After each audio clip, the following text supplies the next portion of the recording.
futebol. Eu namorava uma menina cujo pai trabalhava com rádio pirata. Pirata, era muito amigo do irmão dela e tal. E eu sempre toquei samba. Eu adoro tocar samba. Eu toco tudo, percussão geral, pandeiro, rebolo, repique, tudo. E a gente gostava de brincar, de samba e tal. E um certo dia eu peguei o microfonezinho que a gente usava ali para subir o som do instrumento e imitei como se eu tivesse assim, fazendo a locução de uma rádio brega FM. Oi, fala de onde? Essa voz postada que não existe mais. Fala de onde? Fala de Itaquera. Itaquera, este bairro maravilhoso. E eu comecei a fazer uma brincadeira assim, e o pai dessa menina estava prestes a abrir uma rádio. Viu e disse, poxa, meu, que tom de voz legal ficou no microfone. Eu vou abrir uma rádio aí semana que vem. Obviamente, eu não vou ter locutor suficiente para preencher todos os horários. Você está parando de jogar futebol, está só estudando à noite. Por que você não vai às tardes lá, gosta de samba, pega os seus CDs e vai lá e fica trocando CD e ouvindo música? Falei, bom, num primeiro momento, legal. E fui. Aí, num certo dia, ele falou, por que você não abre o microfone e fala alguma coisa aí? Eu falei, não, pelo amor de Deus. Pelo amor de microfone, não. Você estava estudando o que na época? Publicidade. Estava fazendo publicidade, tá? Publicidade. Microfone, não. Microfone é demais. Não, abre aí e tal. Eu me lembro que o nome da rádio era Chante FM. Como é que é? Chante. Chante de legal, né? Era uma gíria mais antiga que você fala, pô, isso é chante. Não é da minha época, tá? Eu ouvi meu pai. Cara, essa daí tinha isso. Pô, é daí... chante, o negócio é chante. E eu me considero velho. E aí, então, aí eu me lembro assim, que eu tremia e eu abri o áudio, eu nem tinha fone, era a caixinha de som mesmo do estúdio, eu falei, Chante FM 2h17, pum, fechei aqui, eu falei, meu Deus, que coisa horrorosa, né, porque você não está acostumado, é muito estranho ouvir a tua voz. Resumindo a história, em um mês eu tinha um programa de rádio chamado Chora Cavaco, que tocava lá o samba. O programa era super ouvido num quadrilátero, num quarteirão, mas era ouvido ali no Ipiranga, aqui perto, no Ipiranga. E eu fazendo faculdade, um dia fui apresentar um trabalho que precisava de, assim, chamava-se áudio e vídeo. Então você precisava ligar imagens, slides a uma música, alguma coisa que fosse compatível. Eu falei, quer saber, eu vou fazer diferente. Eu vou pedir permissão, vou usar o estúdio da rádio e vou contar a história da seleção brasileira nas Copas do Mundo como se fosse uma transmissão de rádio. Aí peguei um colega para fazer como se fosse o repórter e aí eu tinha lá o texto escrito e eu falava, o Brasil iniciou sua trajetória nas Copas do Mundo em 1930, como se fosse uma narração de rádio, sabe, acelerando e tal. E aí pus um efeitinho de torcida, quando o Brasil ia ser campeão, né? E aí o trabalho chamou tanto atenção, quando eu apresentei, que tinha uma pessoa que trabalhava numa TV do ABC, que fazia toda a programação por voluntários. Só voluntários. Não ganhava nada, mas você tinha a chance de aprender. E essa pessoa, essa moça, chegou até mim, se chama Cristina, e disse, cara, foi muito legal isso.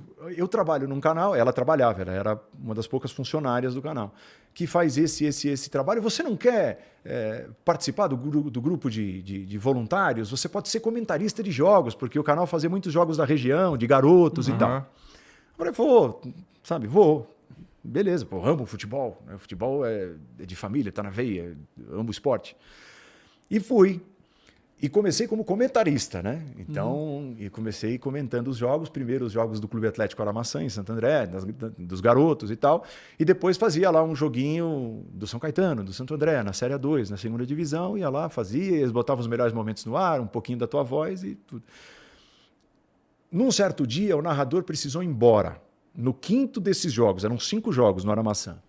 E aí o cara vira para mim e fala assim, eu preciso que você narre o jogo. Eu falei, narrar um jogo não, né, cara? Eu sou comentarista, tô aqui e tal, tenho conhecimento, vivi e vivo futebol, sou, né, assim, tô me divertindo, mas narrar é uma outra coisa. Cara, eu preciso que você narre, nós não ligamos para qualidade, todo mundo sabe que são os voluntários que tocam a programação, preciso que você narre. Eu nunca mais deixei de narrar depois daquele momento. Cara, narrei aquele jogo e falei, caramba, eu tenho dom para essa coisa. Eu vou tentar desenvolver. E o canal te permitia isso, porque voluntário, você pode errar à vontade. E eu usei muito bem o canal. O canal foi um presente para mim.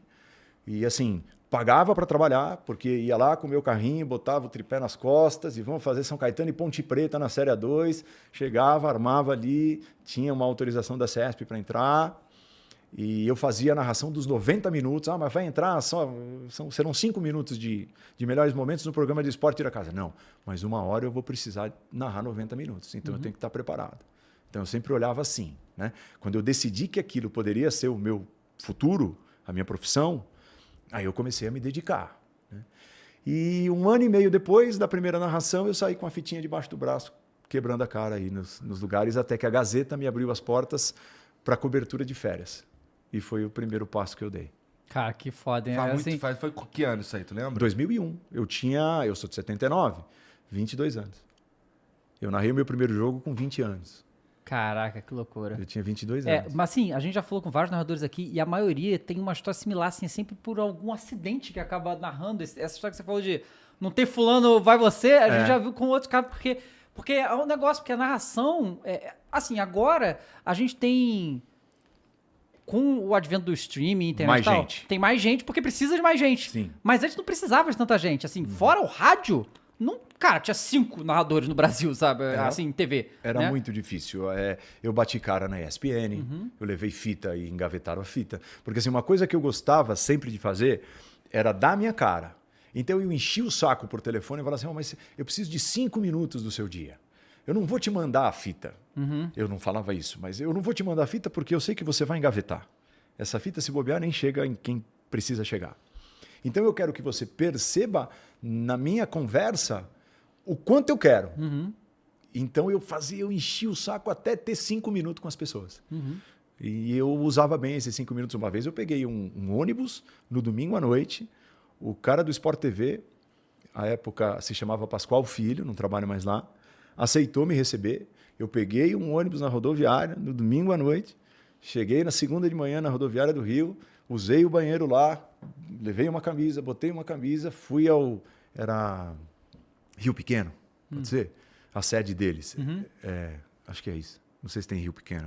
Enfim, fui, né, de condução para lá, tive meus 15 minutos com o Pascoal Filho, peguei o ônibus na rodoviária e voltei para São Paulo. Mas assim, fazia questão e nunca deu em nada. Assim, acabei não indo para o Sport TV. Mas eu levei muita portada. Sim. Foi muito difícil. Uma trajetória também bem dura. E para bem chegar dura. na ESPN, como foi? Porque, afinal de contas, você está lá há 20 anos agora, né? A ESPN foi o único lugar onde vieram até mim. Legal. O único lugar. Todos os outros eu fui até os lugares com a fita, enchi o saco. Tu tava onde? Tava no SBT? Eu tinha feito o Campeonato Paulista no SBT. Foi que você fez um jogo com Ratinho, não foi? Ratinho. Coisa louca. Pô, experiência maravilhosa. Como é que foi teu Ratinho de comentarista, Corinthians e Portuguesa. E não, assim, porque o Corinthians e Portuguesa era no horário do Ratinho. Então, a sacada foi, a gente mete o jogo, mas não tira o Ratinho. Então nós vamos ter audiência do Ratinho. Essas elucubrações de quem comanda. E meteram, só que eles metiam o wipe do Ratinho, quadradinho com a imagem do Ratinho. Toda vez que. E o cara que falava no meu ponto falava: assistiu no Ratinho! Assistiu no Ratinho! E aí eu ali e tal, e esse tem café no bule. Não acrescentava nada a transmissão, mas estava lá a imagem do Ratinho. Então, dane-se o que está acontecendo no campo. O importa é aparecer o Ratinho ali embaixo e a audiência do Ratinho está garantida para a gente, né? Foi muito bom, experiência ímpar. O SBT foi muito louco. Eu me arrisco a dizer que eu envelheci uns 5 anos em 3 meses, que foi o quanto durou o projeto, 3, 4 meses. O negócio naquela época também, agora as coisas mudaram muito, mas assim, a ESPN é um canal de esporte de futebol, nunca vai faltar trabalho para você, né? Exato. Só que as TVs abertas muitas vezes fazem esses projetos curtos de esporte e depois para, né? E o Silvio nunca gostou de esporte. A verdade é que assim, o Silvio engolia o esporte, as pessoas apresentavam, de vez em quando ele, opa, tá bom, vai, vamos tentar. E tinha gente lá dentro jogando contra. Teve uma vez que aquele programa do Will Smith enlatado, o Maluco no Pedaço? Sim. Era ele, o SBT tinha e tal. Eu me lembro de ter ido narrar um jogo, acho que América de Rio Preto e Corinthians em Rio Preto, e o Maluco no Pedaço, o jogo era às 11 da manhã, o Maluco no Pedaço entregou às 11h03. Nossa, já tinha começado? Não, a conversa apurada ali, né, de quem fazia a coordenação o repórter, os 2 repórteres eram o Elias Awad e o Valmir Jorge. deita no campo, faz alguma coisa, tal, e o juiz falando pro cara sair e tal, e a gente com o maluco no pedaço no ar e tendo que brigar por audiência. Caramba. Então tinha gente de dentro meio que jogando contra. TV aberta Sim. Pelo menos essa experiência que eu tive foi bem esquisita. Com a Globo, né? Porque foi o ano que o SBT quis brigar com a Globo pra ter o Paulistão, né? Eu narrei o jogo de abertura do Paulistão, que foi Santo André e Santos. E era liminar para cá, liminar para lá. Eu sei que no final das contas, quando faltavam 10:04, a Globo não tinha o direito de transmitir o jogo. Acho que era isso, é o que tinha chegado pra gente. O SBT contratou seguranças para andar, então eu ia dar uma mijada, o segurança ia atrás. Porra, sabe, a gente é jornalista, não somos celebridades e tal. Porque o medo da represária de alguém nessa confusão envolvendo, né, liminar para cá, liminar para lá. Eu sei que 10:04 a Globo não podia fazer o jogo. Alguém trancou uma cabine que tinha uma câmera da Globo. E a Globo pôs o jogo no ar na marra. Meu Deus! Foi um negócio. E assim, eu narrando, imagina, menino, 24 anos, 23, 24 anos. E eu senti a presença de policiais e seguranças passando ali atrás de mim, na cabine do Bruno José Daniel. Porque é isso, e o SBT, puto da vida, e vão cortar o nosso cabo. E essas coisas todas chegavam. É a história do Flamengo. Assim, não deu para blindar o time de transmissão. E foi muito louco. Nossa, e por isso que eu falei, eu envelheci uns 5 anos em 3, 4 meses. Caralho, ali. que pressão fodida pra transmitir a porra do jogo, cara. E assim, e a TV aberta, não sei como é que funciona hoje, porque já faz tempo que eu fiz esse trabalho lá. Mas assim, a pressão, hoje até é fechada, mas a pressão por audiência era um negócio assustador. Então, só que eu sou de uma escola de informação. Eu prezo muito pela informação e já prezava naquela altura. Então eu me lembro que a gente estava fazendo um jogo do torneio do Catar, que era uma seleção sub-23 do Brasil boa, tinha o Júlio Batista, Kaká, era uma seleção bem legal. Só que os resultados, ali a combinação de resultados, mostravam que o Brasil precisava vencer o último jogo, não me lembro qual era o jogo, mas eu estava narrando, e a Argentina tinha que empatar, tropeçar no adversário dela. E aí eu atualizava as duas coisas, tal, e o Brasil ganhando, 2-0, mas tem o gol de empate da Argentina. Com este resultado, a seleção brasileira fica com o vice-campeonato. E tal, e seguia lá o jogo e de novo eu falava, 25 minutos, a Argentina ainda segue empatando, esse resultado vai dando títulos. O cara do ponto vem e diz, para de falar essa merda, que o Brasil vai ser vice. Porque você fala, a audiência sobe. Então, 6, 7, 8, 9, 10. Aí eu falo, com este resultado, o Brasil, a Argentina é campeã. 5. Aí 6, 7, 8, 9... Com esse resultado, e aí o cara falou, pelo amor de Deus, pai, então assim, é uma cultura diferente, eu não me preparei para isso. Sim. E aprendi fazendo, tropeçando. Porque assim, a TV aberta é tanta gente a mais, né? Muito. Então, assim, e tem gente que tá... Aquele negócio, né? Na TV aberta, acaba vendo até gente que nem curte muito futebol, entende? Aí tava, é o Brasil, vou ver aí. Aí, o Brasil não vai ser campeão, foda-se, não vou ver mais essa merda não, né? Exato. Esse é o retrato de parte do público da TV aberta. Sim. E aí, assim, você, aí do SBT você foi pra SPN? Então, mas não fui. Não? Não fui. Eu me lembro, porque o SBT, eles quiseram fazer uma coisa diferente. Então, eles trouxeram caras experientes que tinham um passado bacana na Band. Elia Júnior, Silvia Vinhas. Assim, vamos resgatar esses caras, são vozes conhecidas, e vamos tentar umas coisas novas. O Dirceu Maravilha, que era narrador de rádio, vamos botar na TV. O Dirceu com aquela coisa dos bordões, né? Um narrador que faz uma outra linha. E o segundo narrador? Vamos pegar um moleque qualquer desconhecido que deixou a fita aí. E me pegaram. E eu soube depois que tinham fitas quentes de J. Júnior, de caras assim, muito bons, pesadíssimos e bons. E eles me escolheram, eu tive naquele momento a sorte de ter sido escolhido por ser algo diferente. E é lógico que eles gostaram daquilo que estava na fita. Mas o que eu levei ao ar no SBT não tinha nada a ver com a fita. Nada a ver com a fita. Nada. Eles queriam uma outra coisa. Então, durante o Campeonato Paulista, eu tinha muitas críticas bacanas. O Jorge Cajuru, porque o SBT recebeu muita pancada, porque cometeu muitos equívocos com a montagem da equipe e tal. Mas tinha assim, não sei o que, tá ruim, mas tem um garoto ali que narra que faz certinho, sabe? Então, ia pro jornal, porque o jornal gosta dessas coisas de TV aberta. Então, não sei o que, mas tem lá o garoto que faz bem o trabalho dele. Tem até hoje esses recortes de jornal e tal. E o Cajuru tinha um programa, acho que na Cultura, elogiou uma vez e tal. Então, assim, E aí chegava até mim, o Léo Jaime fazia parte da equipe, era comentarista, me tornei muito amigo do Léo à época. E o Léo falou, pô, tem um cara que tá apaixonado por você no Sport TV. Tá? Então, assim, chegavam muitas informações positivas para mim. Eu falei, pô, tô na segunda TV do Brasil, quando acabar isso aqui vai ter uma fila. Beleza, minha carreira. E eu namorava uma mulher mais velha que estava fazendo pressão para casar, não queria mais essa coisa do vou esperar o freela até quando? Porque eu estava vivendo de freela, então quando a Gazeta me chamava de 6 em 6 meses, eu passei a fazer a mesma coisa na Rede TV, então era de 7 em 7 meses. E a mulher me impressionando. Pô, mas você tinha tipo 22 anos, uma coisa assim. Mas fez parte do momento. E aí acaba o projeto do SBT, todo mundo sumiu. Cadê os caras que me adoram, que dariam tudo para me contratar? Todos sumiram. Todos sumiram. E assim, eu fiquei muito frustrado com aquilo, né?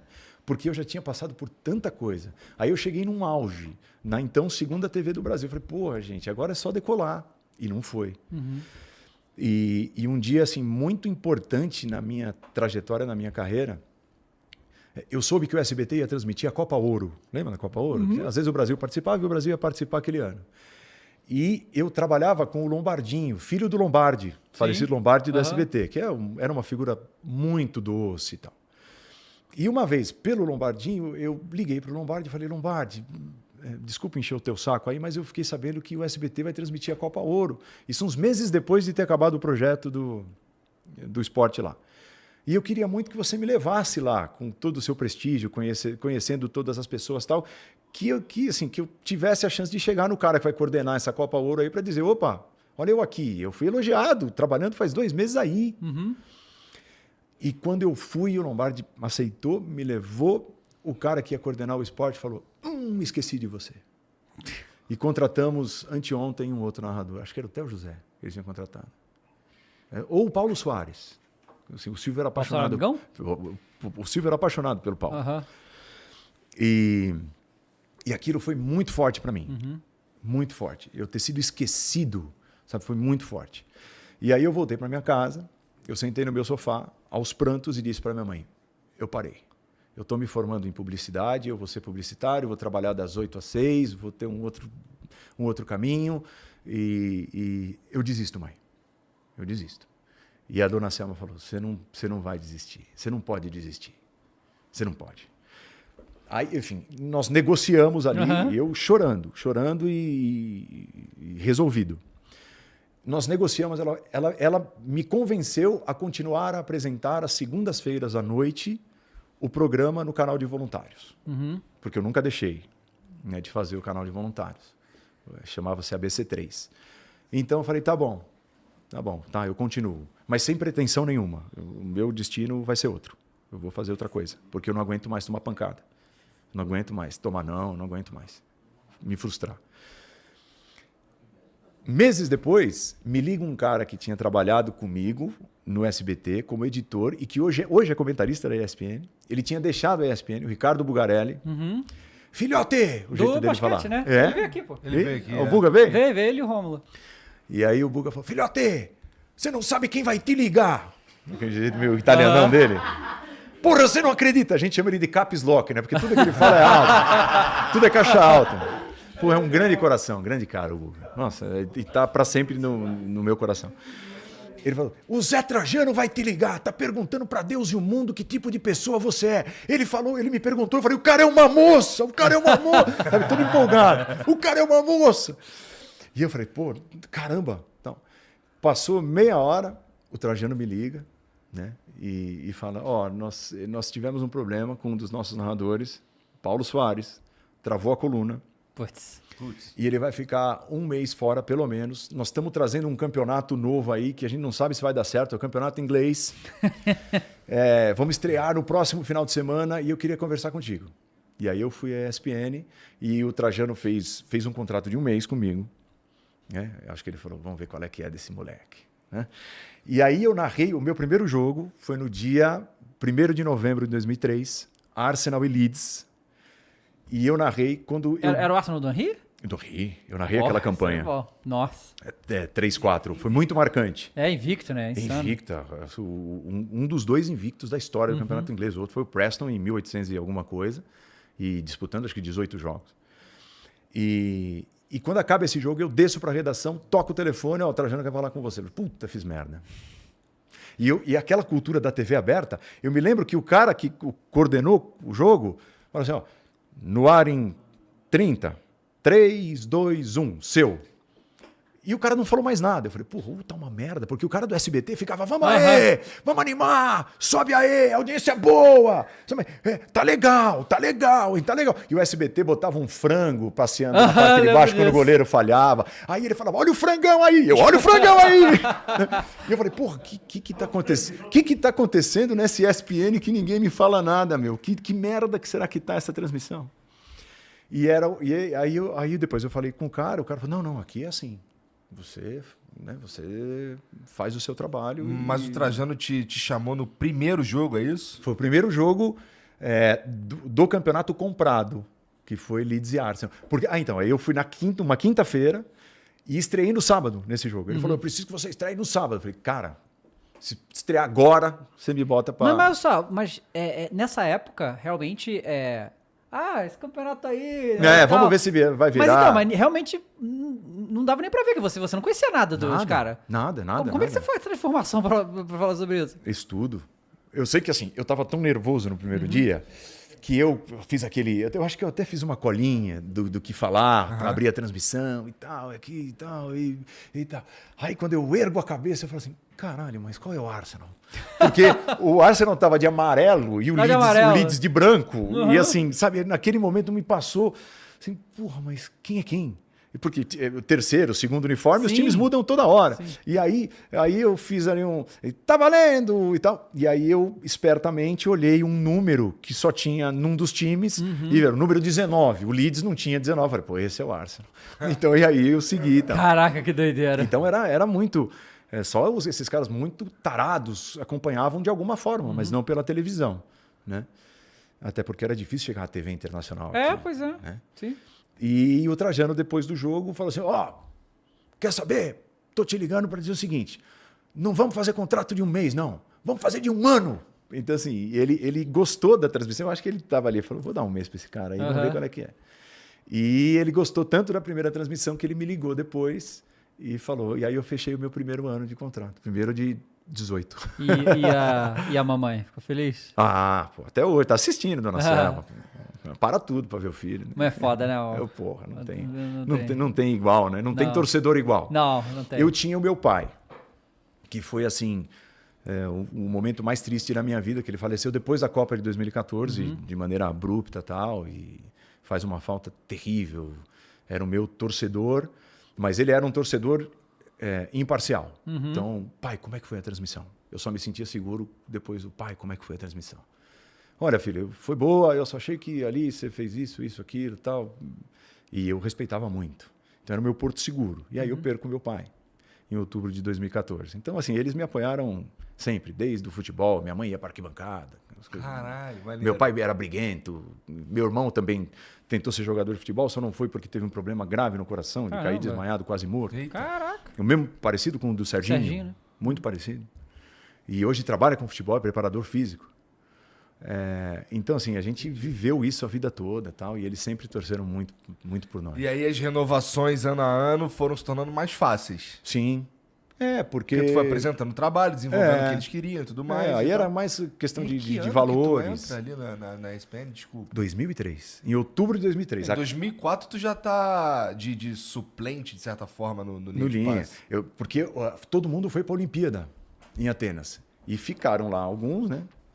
E eu fiquei, obviamente, não tinha tamanho para ir ainda. Só que, assim, tem um contrato aí que tem de ter uma linha de passe de 30 minutos toda segunda-feira. Então, bota quem? Bota o Paulo. Eu me lembro que até o Trajano é um gênio, né? Assim, eu devo muito do que eu sou hoje às decisões que ele tomou e tudo. E a ESPN só é a ESPN hoje por culpa dele, de tudo que ele fez. E no primeiro linha de passe era o Milton Leite, o apresentador, estava em Atenas, e aí me meteram terno e gravata. Então eu estava lá, moleque de 24 anos com terninho e gravata. Ele viu da Grécia. Mas que merda é essa, pô? Tira o terno desse filho da puta, pô. O moleque tem 24 anos, pô. E aí mandaram tirar o terno. E aí, mas desde 2004 eu assumi ali depois como titular. E